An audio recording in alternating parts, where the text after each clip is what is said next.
പ്രചാരണത്തിലെ മേധാവിത്വം കൊട്ടിക്കലാശത്തിലും പ്രകടമാക്കി വയനാട്ടിൽ LDF പരസ്യപ്രചാരണത്തിന്റെ അവസാന ദിവസം വിവിധ നിയോജക മണ്ഡലങ്ങൾ കേന്ദ്രീകരിച്ചാണ് കൊട്ടിക്കലാശം നടന്നത്. കൽപ്പറ്റയിൽ സ്ഥാനാർത്ഥി ആനി രാജയും പങ്കെടുത്തു. അലകടൽ പോലെ ആവേശം. രാവിലെ മീനങ്ങാടിയിൽ നിന്ന് തുടങ്ങിയ ആനി രാജയുടെ റോഡ് ഷോ കൽപ്പറ്റയിൽ കൊട്ടിക്കലാശത്തിൽ സമാപിച്ചപ്പോൾ ആയിരങ്ങൾ നഗരത്തിൽ നിറഞ്ഞു.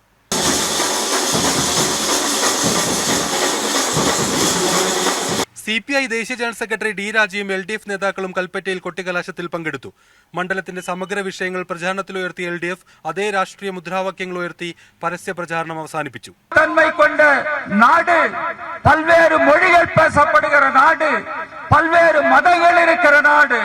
இந்த நாடு எல்லோருக்குமான நாடு. ஒரு குறிப்பிட்ட மதம் சார்ந்தவர்களுக்கோ அல்லது ஒரு குறிப்பிட்ட ஜாதி சார்ந்தவர்களுக்கோ இந்த நாடு சொந்தமில்லை. டாக்டர் அம்பேத்கர் அவர்களால் உருவாக்கப்பட்ட அரசியல் சட்டம் we the people என்றுதான். വയനാട് മണ്ഡലപരിധിയിലെ മുഴുവൻ നിയോജക മണ്ഡലങ്ങളിലും ആവേശത്തോടെ LDF കൊട്ടിക്കലാശങ്ങൾ നടന്നു. കൊടികളില്ലാതെയായിരുന്നു UDF കൊട്ടിക്കലാശം. കൽപ്പറ്റ പുതിയ സ്റ്റാൻഡ് പരിസരത്ത് UDFും പഴയ സ്റ്റാൻഡ് പരിസരത്ത് NDAയും കൊട്ടിക്കലാശം നടത്തി. ലീഗ് പ്രവർത്തകരുടെ അസാന്നിധ്യം UDF പരസ്യ പ്രചാരണം അവസാനിപ്പിച്ചപ്പോഴും പ്രകടമായി.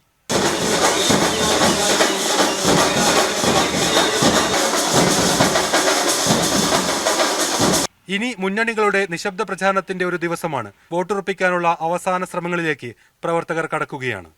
കൈരളി ന്യൂസ്, വയനാട്.